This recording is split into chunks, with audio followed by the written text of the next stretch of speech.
Welcome to Rakul preacher. आज हम लोग यूरोप में राष्ट्रवाद का उदय पार्ट 3, जिसमें हम लोग फ्रांसीसी क्रांति का फ्रांस में क्या प्रभाव पड़ा।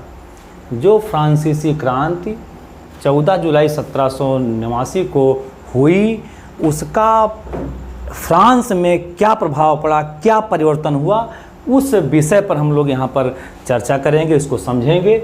तो जो उसका जो सारे राजतंत्रात्मक शासन प्रणाली थी वो टोटल लोकतंत्रात्मक शासन प्रणाली में बदल गई, लोकतंत्र की स्थापना हो गई। तो इसमें लोकतांत्रिक शासन व्यवस्था की स्थापना, अर्थात फ्रांस में लोकतांत्रिक शासन स्थापित हो गया। कल्याणकारी कार्य किए जाने लगे, अर्थात लोक कल्याणकारी कार्यों को करना, स्कूल बनवाना, सड़क का निर्माण करना, पुल का निर्माण करना, नहरों का निर्माण करना, अस्पताल का निर्माण करना, ये सारे कार्य जो अभी नहीं होते थे राजतंत्रात्मक निरंकुश शासन में, अब वो कल्याणकारी शासन व्यवस्था में, लोकतांत्रिक शासन व्यवस्था में प्रारंभ हो गए। नवीन कानून संहिता का निर्माण, एक नई कानून व्यवस्था बनाई गई जिसमें सभी को समान कर दिया गया, कोई बड़ा कोई छोटा नहीं, सभी पूरे देश के नागरिक समान होंगे।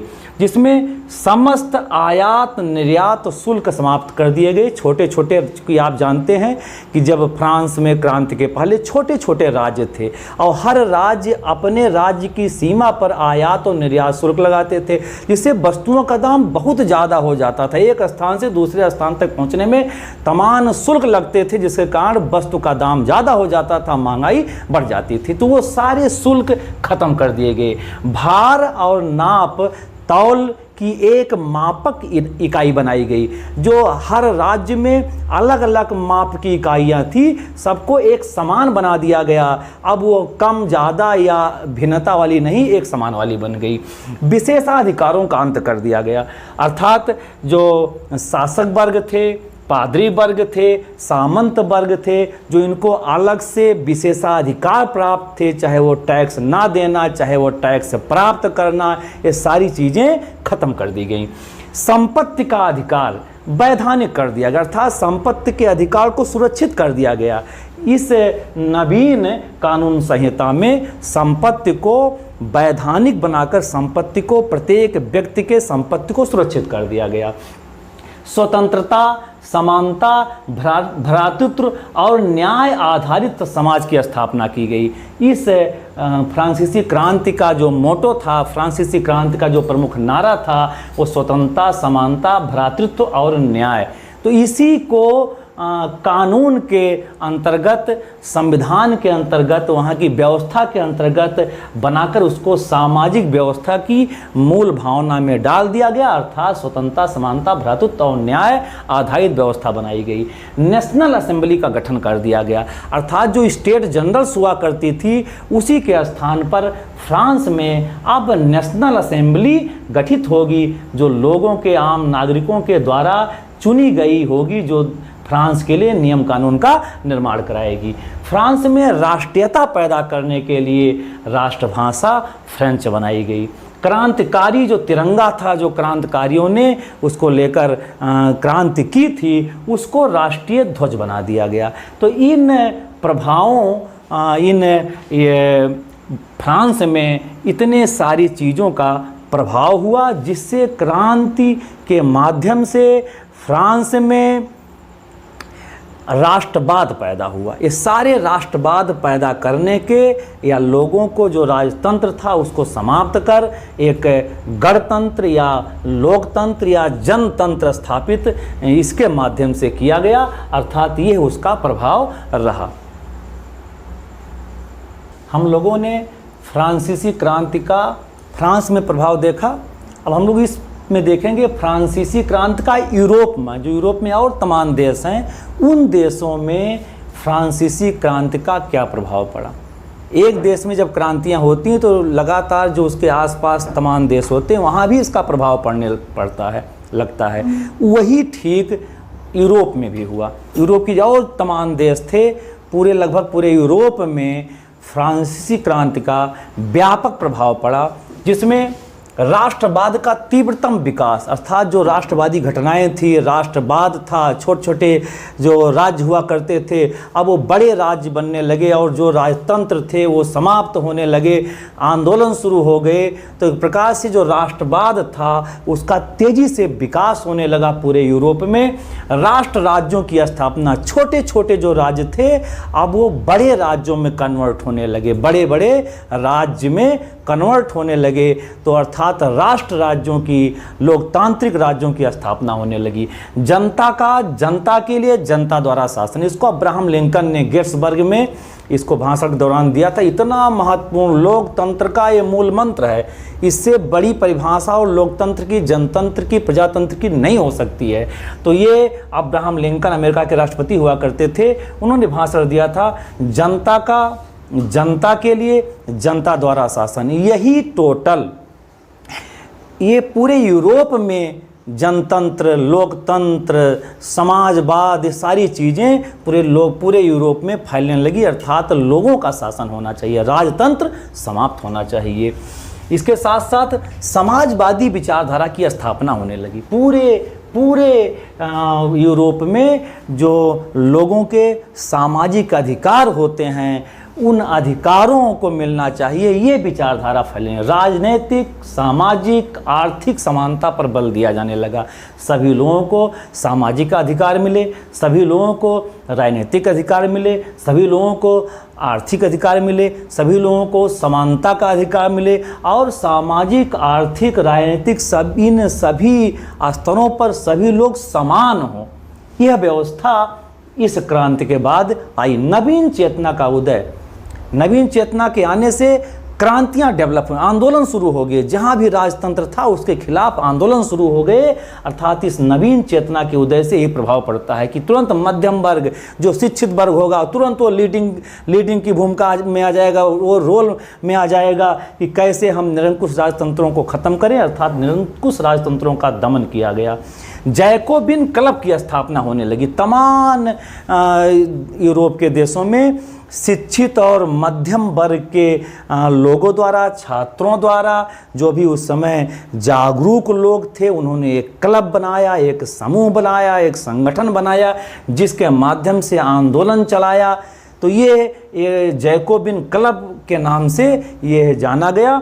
साथ ही फ्रांस द्वारा निरंकुश शासकों से मुक्ति की घोषणा की गई। जब फ्रांस में राष्ट्रवाद कायम हो गया, फ्रांस में जनतंत्र कायम हो गया, तो उसने कहा कि हम सभी देशों की सहायता करेंगे, जहाँ भी निरंकुश राजतंत्र होगा हम सभी देशों की सहायता करेंगे। फ्रांस की सेनाएं मूव कर गईं, जहाँ उसकी सेनाएं जाती थी सभी देश उसको रिस्पेक्ट करते थे, उसको ये सलाम करते थे। चूँकि वो सभी के उन राजतंत्रों को हटाने के लिए जैकोबिन क्लब जो बने हुए थे वो नेतृत्व करने लगे उन सेनाओं के साथ, उसको वो लोग एक्सेप्ट करके और उस राजतंत्र को समाप्त करने के लिए सभी देश आगे आए। जिसमें ये 1790 के दशक में बेल्जियम, स्विट्जरलैंड, हॉलैंड, इटली आदि देशों में एक क्रांतिकारी आंदोलन प्रारंभ हो गए, जिसमें फ्रांस की सेनाएं, फ्रांस के लोग ये आगे रहे और सभी देशों में फ्रांस की सेनाएं गईं और जिसका सभी लोगों ने स्वागत किया। जैकोबिन क्लब की भूमिका सबसे अग्रणी थी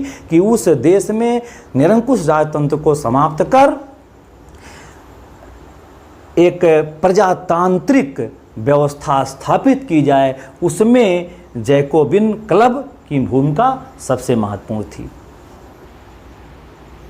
इसी क्रम में हम लोग नेपोलियन का फ्रांस में प्रवेश और उसके द्वारा फ्रांसीसी प्रशासनिक व्यवस्था में कौन कौन से परिवर्तन किए गए हैं, कौन कौन सी व्यवस्थाएं नई लाई गई हैं और कौन सी परिस्थितियां और आगे पैदा होती हैं, हम उसके बारे में यहाँ पर अध्ययन कर रहे हैं। सबसे पहले हम अभी प्रशासनिक व्यवस्था में परिवर्तन के पहले थोड़ा इसके और हम पीछे जाना चाहते हैं। 1789 में फ्रांस की क्रांति होती है और जो क्रांति में जो क्रांतिकारी लोग थे उसमें एक नेशनल असेंबली का निर्माण किया गया था। तो 1700 उस नेशनल असेंबली ने फ्रांस के लिए एक संविधान का निर्माण किया और वो लोकतांत्रिक संविधान था ऐसा संविधान जो 1791 में लागू हुआ, और उसका निर्माण किसने किया था? नेशनल असेंबली ने।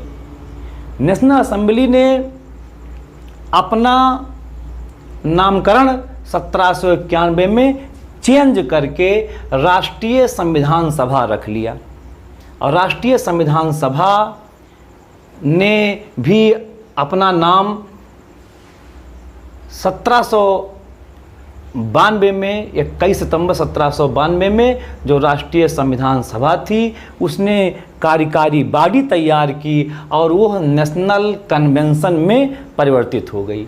यही नेशनल कन्वेंशन, इसमें कुल 782 मेंबर थे, और इसी नेशनल कन्वेंशन ने लुई 16वां और उसकी पत्नी को फांसी पर लटकाया था, मृत्युदंड की सज़ा सुनाई थी। नेशनल कन्वेंशन लगातार काम करती रही, पर धीरे धीरे फ्रांस में उससे असंतुष्टता पैदा होती गई, लोग असंतुष्ट होते गए। तो नेशनल कन्वेंशन में असंतुष्टि के कारण इसको फिर परिवर्तित किया गया और डायरेक्टरी का निर्माण किया गया। डायरेक्टरी 1795 से 1799 तक कार्य करती रही। डायरेक्टरी ने शुरुआत में अच्छा काम किया, पर पुनः वहाँ की जनता उससे असंतुष्ट हो गई और उसमें वह परिवर्तन चाहती थी। इसी का मौका देखकर, मौका पकड़ चुकी उस समय फ्रांस का जो प्रधान सेनापति था वो नेपोलियन बोनापार्टा था। इसकी लोकप्रियता घटती देख 1799 में डायरेक्टरी का जो उसको भंग कर दिया। जो डायरेक्टरी थी उसको उसने 1799 में भंग कर दिया। डायरेक्टरी काम कैसे करती थी? डायरेक्टरी में कुल 5 डायरेक्टर लोगों का समूह होता था, और 3-3 महीने उसका जो मुखिया, उस 5 में एक मुखिया चुना जाता था, और वो प्रति 3 महीने के लिए वही राष्ट्राध्यक्ष बनता था, फ्रांस का राष्ट्रपति कहलाता था। तो इस प्रकार डायरेक्टरी लगातार काम कर रही थी, पर उसके काम करने के बाद भी कुछ लोग या ढेर सारे लोग असंतुष्ट थे। इसी का फ़ायदा उठाकर जो प्रधान सेनापति के रूप में नेपोलियन बोनापार्टा काम कर रहा था, उसने उस डायरेक्टरी को भंग करके और फ्रांस पर अपनी हुकूमत, अपनी व्यवस्था उसने स्थापित कर ली। और उसने 1804 में फ्रांस की जो प्रशासनिक व्यवस्था थी ढेर सारा उसमें परिवर्तन किया, और उसी जो उसने एक संहिता बनाई उसको नेपोलियन संहिता या फ्रांस की कानूनी संहिता के रूप में जाना जाता है। और वह स्वतंत्र रूप से 1804 में फ्रांस का सम्राट बन गया, सारा पावर अपने पास रख लिया। उसमें क्या क्या परिवर्तन हुआ? संपत्ति का अधिकार, अर्थात लोगों को संपत्ति का अधिकार दे दिया गया, उसको सुरक्षित कर दिया गया। साथ ही विशेषाधिकारों की समाप्ति, जो जन्म से लोगों को विशेषाधिकार प्राप्त थे उसको समाप्त कर दिया गया। कानूनी समानता, सभी लोगों को कानूनी रूप से कानून के समक्ष सभी लोग समान समझे जाएंगे। सामंती व्यवस्था खत्म कर दी गई। श्रेणी संघ व्यवस्था, जो मजदूरों पर, श्रमिकों पर नियंत्रण स्थापित करने के लिए संघों का निर्माण हुआ था, श्रेणी संघ, उसको भी समाप्त कर दिया गया। यातायात और संचार व्यवस्था में ढेर सारे सुधार किए गए। इस प्रकार उसने ढेर सारे सुधार किए, पर वो धीरे धीरे अपनी शासन सत्ता फ्रांस पर बनाता गया, अपनी पकड़ बनाता गया। और वो अब जहाँ उसको लोकतांत्रिक ढंग से काम करना था, उसने धीरे धीरे निरंकुश और तानाशाही का रूप अख्तियार कर लिया और सैनिक निरंकुश राजतंत्र की स्थापना कर दी। इसके साथ ही साथ उसने 1805 में ऑस्ट्रेलिया पर अधिकार कर लिया, 1806 में प्रसा पर अधिकार कर लिया, 1807 में रूस पर अधिकार कर लिया। जो भी उसके आसपास क्षेत्र थे उसने अपनी फ्रांस की सीमा को बढ़ाने के उद्देश्य से, निरंकुश राजतंत्र स्थापित करने के उद्देश्य से उसने काम करना शुरू कर दिया और करों में वृद्धि कर दी। सेंसरशिप लगा दिए गए, सेना में जबरन भर्ती शुरू कर दी गई, प्रबुद्ध जनों को गिरफ्तार कर लिया गया। जो ढेर सारे लोग कहीं न कहीं वो जनतंत्र, लोकतंत्र, गणतंत्र की बात करते, सबको गिरफ्तार कर लिया गया। इस प्रकार से फ्रांस में एक बार पुनः नेपोलियन बोनापार्टा के द्वारा कहीं न कहीं राजतंत्र की स्थापना हो गई और जो ढेर सारे लोगों के ऊपर नेपोलियन बोनापार्ट ने कब्जा किया था, उन्होंने अपना एक संगठन बनाया। फ्रांस के प्रबुद्धजन और जो पराजित राष्ट्र थे उन लोगों ने एक संगठन बनाया, एक मित्र दलों का संघ बनाया, और जिसमें 18 जून 1815 को वाटरलू नामक स्थान पर इन मित्र राष्ट्रों और नेपोलियन के बीच में युद्ध होता है। नेपोलियन पराजित होता है, वह सेंट हेलेना द्वीप पर निर्वासित हो जाता है, उसको हटा दिया जाता है और 5 मई 1851 में उसकी मृत्यु हो जाती है। इस प्रकार नेपोलियन से बाद में उसके बाद के कार्यकाल में असंतोष पैदा हो जाता है और एक बार नेपोलियन की मुक्ति के बाद पुनः फ्रांस स्वतंत्र होता है और गणतंत्र की स्थापना होती है। इस प्रकार हम लोगों ने यूरोप में राष्ट्रवाद के उदय विषय पर नेपोलियन द्वारा फ्रांस की प्रशासनिक व्यवस्था और उसके द्वारा उत्पन्न की गई अव्यवस्था, दोनों के बारे में हम लोगों ने पढ़ा। हमारा इस अगले पार्ट को हम देखने के लिए, हमारा अगला वीडियो देखने के लिए आप लाइक, सब्सक्राइब, शेयर ज़रूर करते रहिए, जिससे हमारा अगला वीडियो आपको समय पर मिलता रहे। Thank you.